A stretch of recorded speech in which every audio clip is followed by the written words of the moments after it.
la vidéo, vas-y, notre dimension. Les Congolais, voici votre agence. Avec ingénieur Tonton Winga 16 mm. Papa, na Kevin, agence 16. J'étais à Mila, Bazako, Kadesa, Kokola, toujours imité mais jamais égal. 16 mm.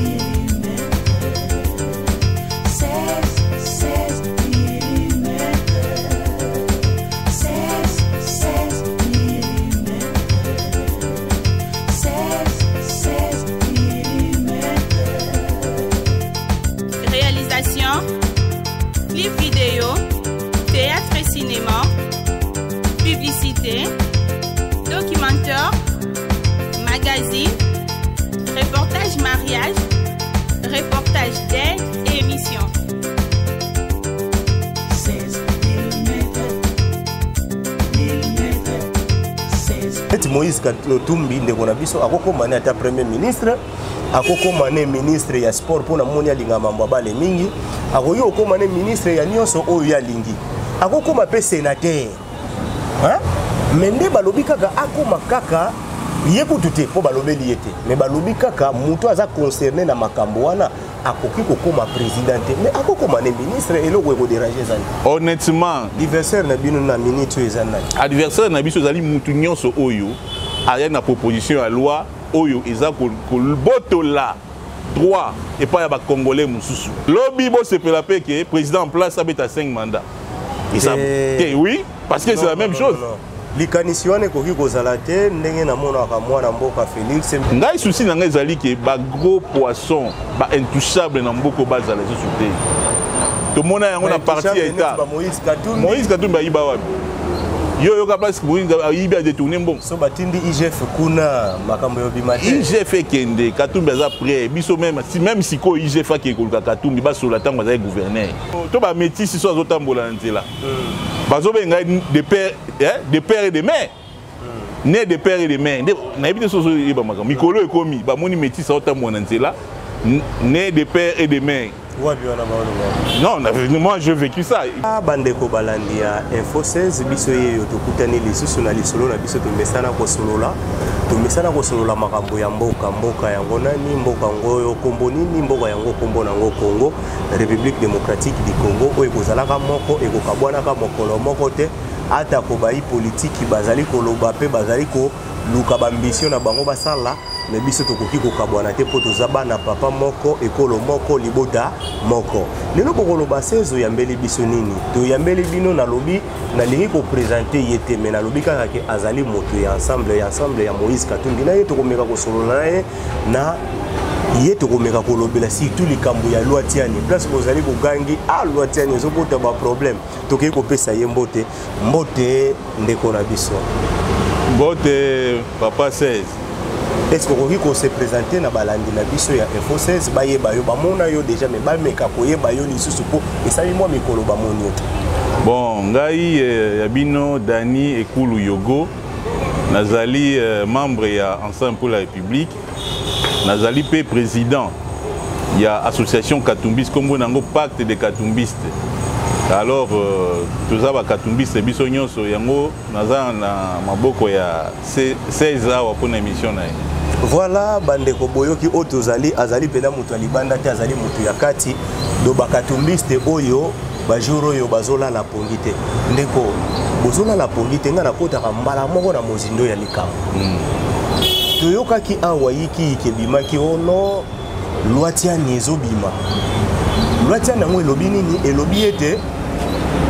il faut ba verrouiller oyo ezali magistrature suprême na biso bape poste clé oyo ezobatela mboka faut ba verrouiller yango donc nakoki kotanga yango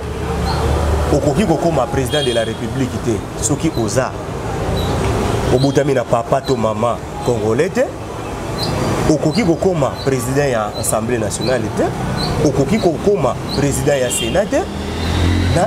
chef d'état major te mais papa mobeko wana ezolalisa bino pongi te pona nini po eza nango proposition nano pe ba voter yango te.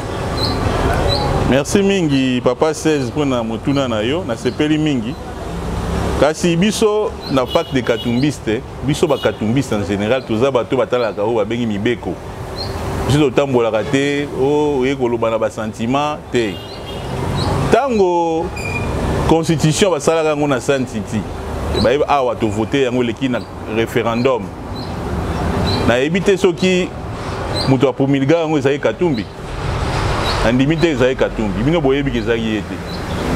lelo Katumbi leader na biso Katumbi nazoloba yango parce que la loi est impersonnelle toyebi yango ke loi oyo Peter Tiani azo proposer wana et comme projet de loi dans l'Assemblée ezali impersonnel d'accord mais ngai na lobby à Katumbi parce que na sentir que leader na ngai aza concerné na loi wana impersonnel le pôle ndenge nini meka kolimbola yango impersonnel ngo ba ke loi eza etalaka mutu te eza pona batu nyonso loi eza pona mutu nyonso eza pona individu moko te mais au moment oyo leader na biso azali na kati donc azali concerné na likambo wana oyo proposition ya Peter Tiani yango ngai Katumbiste na lingi na réagir alors réaction na ngai eza boyi article 220 de la Constitution, donc loi fondamentale, donc Constitution ya Congo. Oyo Katumbi azaki électeur azaki kende ko voter yango ndenge ka ngai loko ya bino nyonso neti yo a voter ki yango tout le monde et lobi boye na soko ko tanga yango muke po na to éclairci article 220 de la Constitution. Voilà. La forme républicaine de l'État, le principe du suffrage universel, la forme représentative du gouvernement, le nombre et la durée de mandat du président de la République, l'indépendance du pouvoir judiciaire, le pluralisme politique et syndical ne peuvent faire l'objet d'aucune révision constitutionnelle. Tokitina se lobi boye est formellement interdite toute révision constitutionnelle ayant pour objet ou pour effet de réduire les droits et libertés de la personne ou de réduire les prérogatives des provinces et des entités territoriales décentralisées. Voilà. Alors, article où elobi boy, to limbolango na lingala. Na kiti na se na boy likolo kuna, elobi est formellement interdite toute révision constitutionnelle ayant pour objet ou pour effet de réduire les droits et libertés de la personne. Voilà. Bon, alors, ngana koloba boy. Loi Oyo, Peter Tiani, Oyo a proposé Oyo, ils ont pour réduire. Peter Tiani, Noël Tiani. Non, Noël, excusez-moi, Noël, vous limbez ça. Noël Tiani, à Sali Oyo, ils ont pour réduire droit, il y a et liberté, il y a personne. Il y a Moïse. Il y a, non, oui, oui, Moïse, oui. Parce qu'il y a ça concerné, oui. Mais ils ont pour la mboka mobimba pour la nini bino boko memara li kambango kaka bazolo bela kaka Moïse. Te biso bakatumbiste to défendre leader na biso. Ce qui peut te moni bato ya parti mususu ou bien bato ya association société civile mususu ba moni ke leader na bango ou bien ba intérêt na bango za menacé. Ils sont libres de réagir. Donc bino bo défendre ka mboka te do ekolo na biso Congo bo défendre ka ngote mais bo défendre kaka nde ba leader na bi. Non, tobi boité. Leader azali na pesa impulsion. Leader ndazali mokambi ya mouvement et ba na mokili mombimba même pas ba républicain et pas ba démocrate, parti socialiste bazanga leader na bango. Au toucher leader na bango ko mona pe ba socialiste ba koloba. Biso to inventer route et ça le marango bandakala. Leader na biso le ko aza te monique azali concerné na kati ya mesloa wana. Peter Tiani a un droit, a congolais, a un droit. Noël Tiani limbisa comme bongo kelimabe. Noël Tiani a un droit. Ya kokende proposer mibeko o union soya lingi. D'accord. Y compris wana. Il a le droit. Mais ngana oti kotanga article de la Constitution 220. Et si quoi ici makamoto na sengi kutu ba député na biso na assemblée, président assemblée, bango nyonso bazakuna na kati ya union sacrée. Tovan na biso kimia parce que mibeko likundi et c'est lobby na article 220 ke et ko simba nango susute donc wana za na waka bon management ko isenga ki batu ba ezaka ka publicité moko boye nani Noël Tiani angia sala na cadre ka sala buzz benga ngo buzz batu ba ye ba mona ye po na biso to yebi ki za nango sans effet et ko simba nango te na sengi même bande ko na so ba katumbiste boza na bino kimia parce que loi wana article 220 ezali article verrouillé na constitution ce qui a touché yango donc au révision constitution mbekweyi parce que constitution zobi que bakoki ko réviser article wana te yango wana biso toza kimia toyebi ke base ya ye Noël Tiani asala na ye lokwa lingi pas de problème asala na ye eza makambo na ye mais biso toyebi ke koleka nango te mais ndeko mpona information nayebi ke nde mwana mboka Ntingi Pululu ye mutu amemaki lwa wana akende kokotisa yango na bureau ya assemblée nationale azalaki accompagné na ye moko Noël Tiani kolo ya lwa wana mais tout le monde quelque part ndeko Ntingi Pululu alobi ba député na bino kutu ya ensemble bango moko bazo soutenir loi wana balobi ke loi oyo vraiment ndenge ezo verrouiller mboka na biso balobaka ezalaki diriger mingi na ba étranger parce que loi wana eye ko verrouiller pour mboka na biso ezala diriger na ba fils ya pays alors ba oyo boza na bango ensemble mais déjà moni gena kati ya ndako na bino boza déjà ya kokabwana et ko permettre que loi wana ele karango bon ngana koloba boye Moïse Katumbi azali leader na mboka oyo leader incontestable asi approuva yango et puis boyebi mpona nini ngai nasepelaka personnellement nalingaka leader na biso wana Moïse Katumbi Tchapo parce que c'est un monsieur intègre nani aza dictateur te biso toza lokwa baninga te bazalaka na plateforme boye idée ezalaka unique pensée unique te biso tozali ba pluraliste toza ba démocrate soki mutu amoni ke asepeli na aloba yango tokoboya na biso te tokobenga na ye parce que aza libre aloba pe sa vie na ye lokola soki réellement député wana yo yebi parce que nga na information te sur ça soki ya lobby bikambo wana il est libre de le dire biso to forçaka muté mais au nom de la constance politique et de la philosophie politique nde biso to agisaka lokola ye amoni ke esimbi nango te yake na contre courant le quoi les options à partir de ça n'engage que lui donc il n'a pas été à de konabiso mais tous les démocrates tu peux essayer à vinailler à passer devant la place publique voilà tout à fait autant la ndeko oyo Olivier Kamitatu abimaki netandoiki alobi ke ndenge ezawana soki kaka loi wana elongwe to eleki na assemblée bino bolongwe na union sacrée donc na union sacrée wana bino nyonso bokotaki kaka pona Moïse Katumbi bozalaki bokotaki te pona bolamu ya mboka papa oyebi na politique balobi boye moko na Congo tobosanaka ba notion ebele politique ezali contrat soki bokili na coalition na baninga tozaka na contrat moko oyo ekorégir biso ezwi moninga ezwi baninga mosusu un pour tous pour un c'est ça alliance politique yango wana coalition politique yango wana soki moninga za lésé baninga basali feti bino ko sepela nango yo nengo za bona ndako na yo mwasi na yo bobalani parce que libala eza alliance wana eza libala ya mwasi na bobala kuna eza libala ya politique soki mwasi na yo amoni yo batu ba critiquer yo na balabala ba seki yo yepa yandi ko sekana bango yo sepela na to lobite ke union sacrée eza mabe mais soki to remarquer que bango baza kozomela biso baza koyina biso baza kofinga biso baza kokota na ennemi kolanda jeu ennemi na biso adversaire na biso bolimbisa tokosepela na ete adversaire na bino na minute ezana adversaire na biso ezali mutu nyonso oyo aya na proposition ya loi oyo eza kobotola droit epai ya bakongolais mosusu parce que lelo bomoni yango ti bato mosusu bazosepela ke Noël Tiani aye na loi wana eko retirer nationalité et plutôt ba droit et pas bato mosusu d'accord mais kaka article 220 wana mutu mosusu bokomona epe ayebi bon aye kaka na kati ya article wana akomisi mandat 4 tours bosepela pe tanga oya pe komi 5 tours bosepela parce que eza même article ni to lobela article verrouillé la constitution ngai na boyi kokende gauche droite kozonga nazotalela article 220 alors soki bato basepeli na yango o babeti maboko tant mieux lobby bosepela pe ke président en place abeta 5 mandats et ça oui parce que c'est la même chose likanisi wana ekoki kozala te ndenge namonaka mwana mboka Félix même constitution toza nango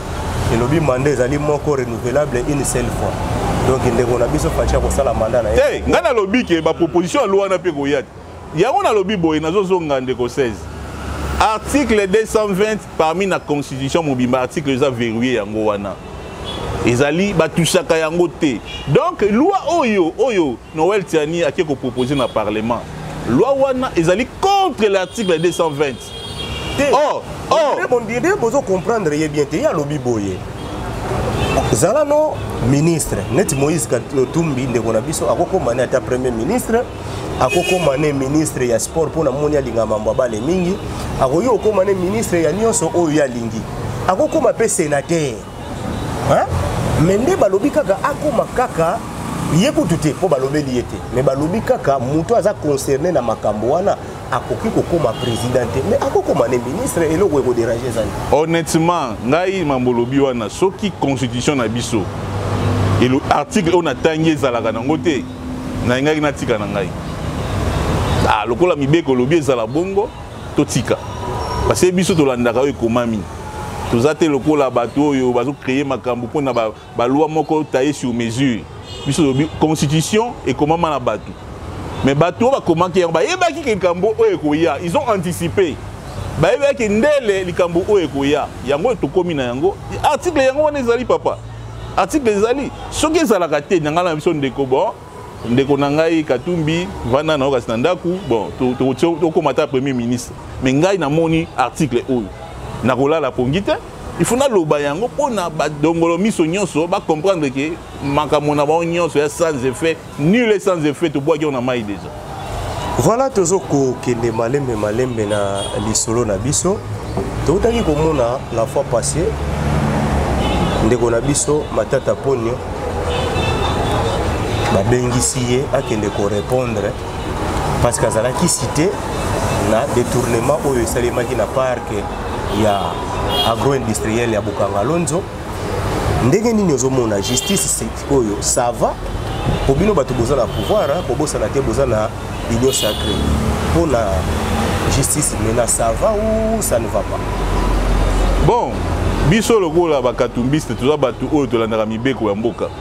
toza bato vraiment totalaka yango mokonzi na biso alakisa biso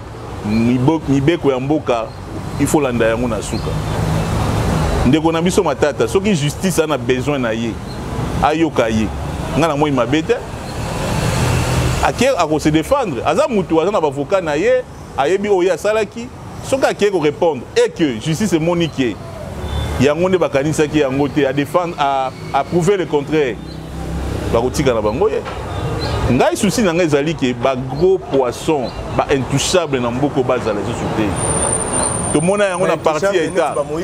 Moïse Katumbi ayiba wapi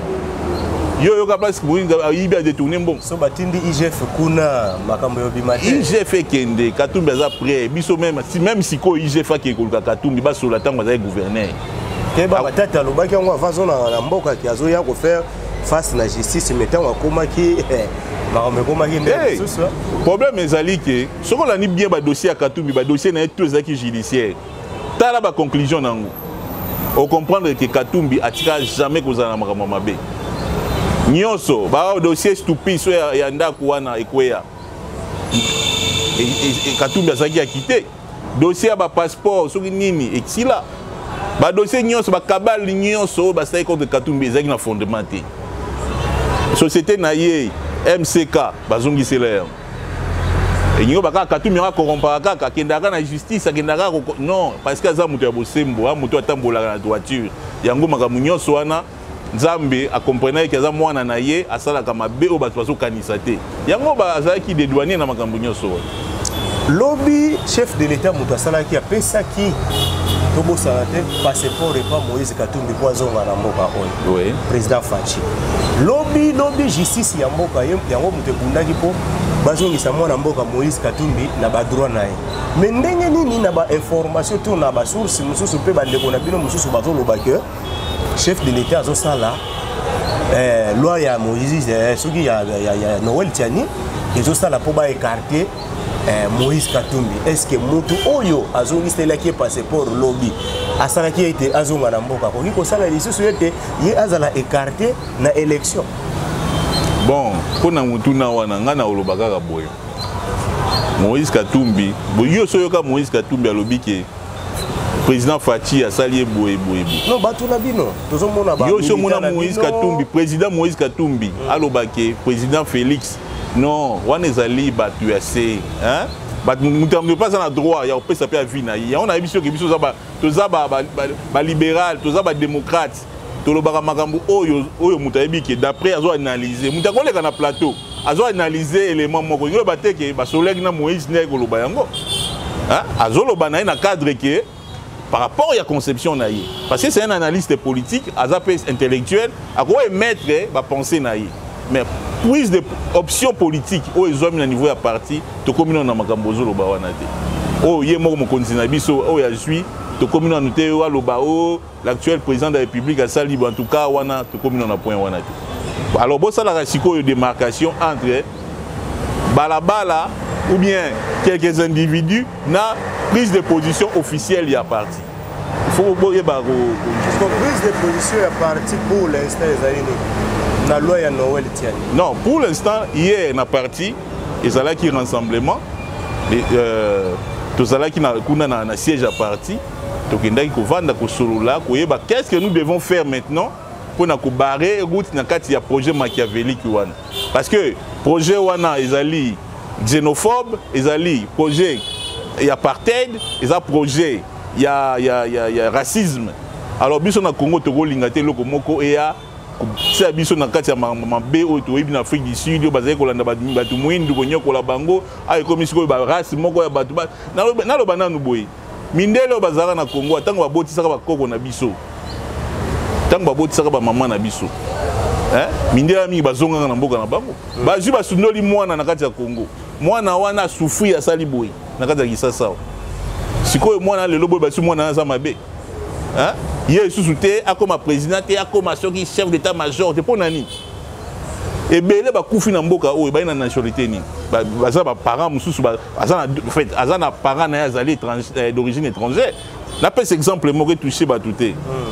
colonel Mamadou Ndala paix à son âme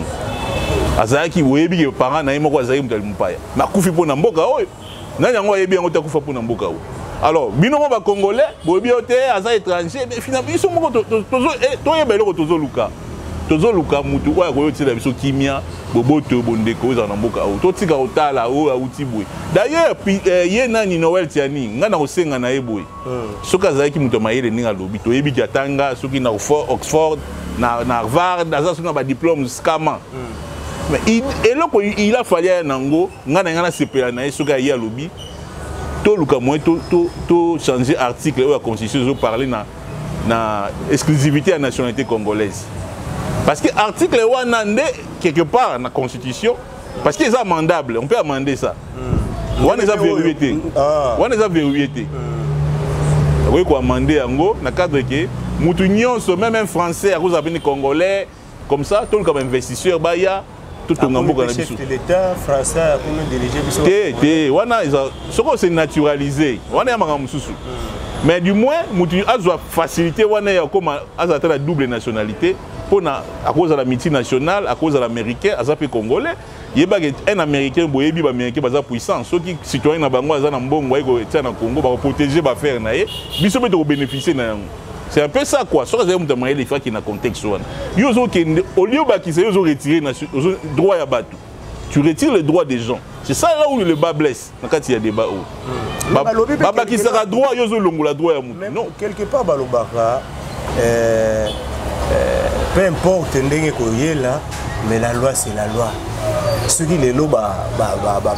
voter loi wana. Monteke ekosunga ndenge to bande koyoka o tozaki dirigé pas ba Rwandais tozaki dirigé pas ba nani monteke ekosunga pe ekolo ezala disusu dirigé et pas ba étranger.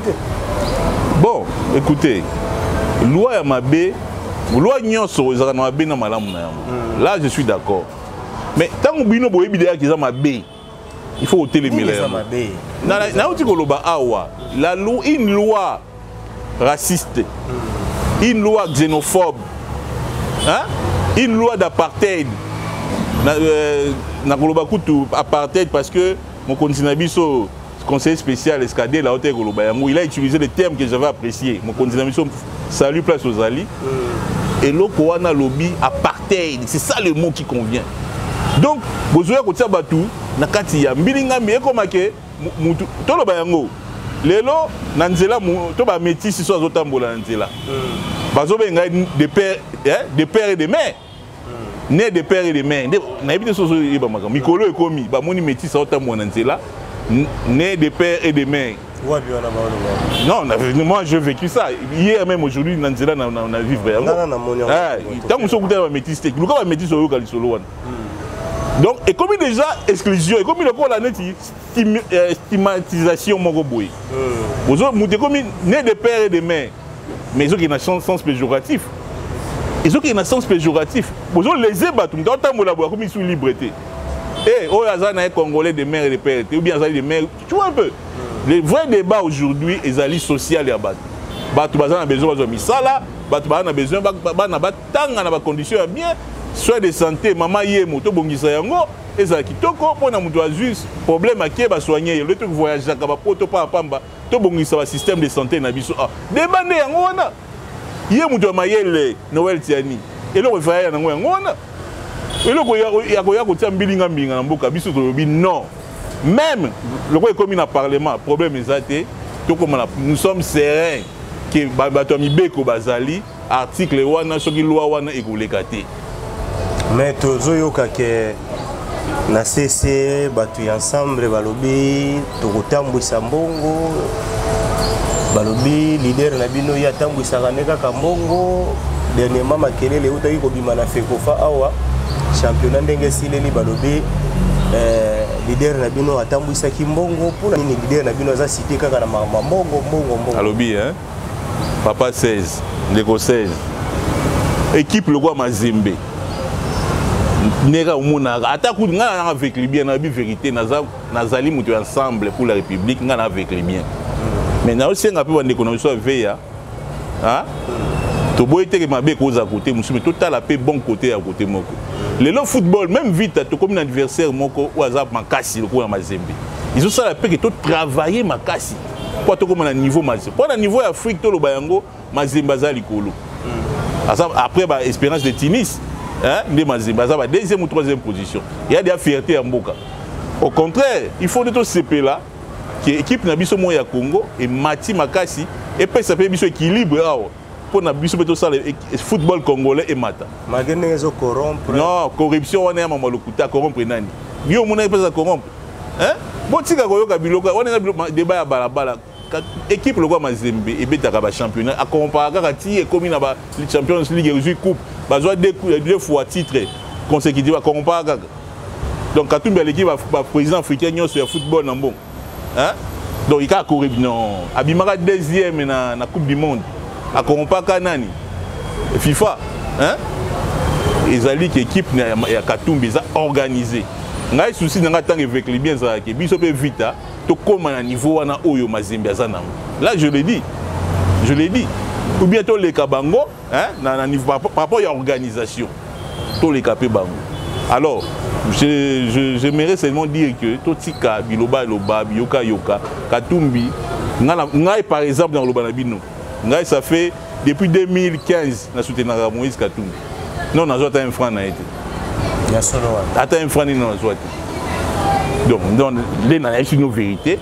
na zone ngai lokote so biso bazora na ebité ngai non na zota mais na soutenir la personne l'individu par rapport à ba idée na yé par rapport à parcours na yé par rapport à objectif na yé na soutenir ngai voilà to komi presque na suka ya lisolo na biso mais to koki koleka boye te to tuna pokala mingi te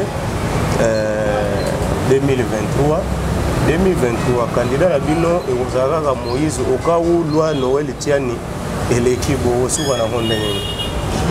biso toza confiant que loi ne koleka nango te bon na niveau politique on ne peut pas prédire demain. Nous ne sommes pas Dieu pour dire que demain Katumbi a koleka te biso to yebi ke Katumbi a kozala maintenu loi ne koleka na parlement et koza voté te toyebi ke nyonso wana eza nango buzz ya mutu moko bon aza na bato na nsima ne eta lié na bato baotinda ye mais toyebi ke eloko wana ekoleka te parce que na ntango eloko bandaki na constitution constitution ezopermettre te ke eloko bongo eleka biso tokobunda na arsenal juridique oyo toza nango tokobunda na makofi te tokobunda na munduki te tokobunda na mibeko ya mboka voilà un peu ce que tokosala. Voilà bandeko balandi ya Info 16 boyoki ndenge tosololi na bandeko na biso ya bakatumbiste soki lisolo oyo esepelisi bino bobenga biso na numéro oyo ezali affiché na télévision na bino et puis ba remarque na bino toza nango posa bo continuer ko s'abonner ekozala makasi ekozala pe lengi mpona biso oyo eza lokola kopesa biso force ya kosalelaka bino ntango nyonso mosala ya kitoko tokomi na suka liloba na yo ya suka mpona émission oyo ekoki kozala nini bon jour ndoto bolata lota no litiani na manette na yeso bolali bozo lota kaka ye. Bon merci mingi peuple congolais biso bakatumbiste toza bato ya kimia mokonzi na biso aza moto ya kimia na sengi na bakatumbiste nyonso ya Kongo pe ya mokimumba tozala na biso kimia katumbi baprepare la bankambo ebele boyebi tosuka wapi esimbaka nango te katumbi aza ya biso aza ya nzambe tozala na kimia tozala na boboto bondeko oyo nyonso bazosala bakomplot na bango ya molili wana ekobalukilaka bango moko ebiso tokoleka gagnant gagnant. Bravo Moïse Katumbi Chapo et mon président. Voilà totiki bino topesani mbote voilà geste barrière bomoni totiki bakashine na biso pe ezali botika la malamu tomonani mikolo ezali koya matondo. La vidéo, vas-y, notre dimension. Les Congolais, voici votre agence. Avec ingénieur Tonton Mwinga 16 mm. Papa, na Kevin, agence 16. J'étais à Mila, Bazako, Kadesa, Kokola, toujours imité, mais jamais égal. 16 mm. 16 mm. 16 mm. 16 mm.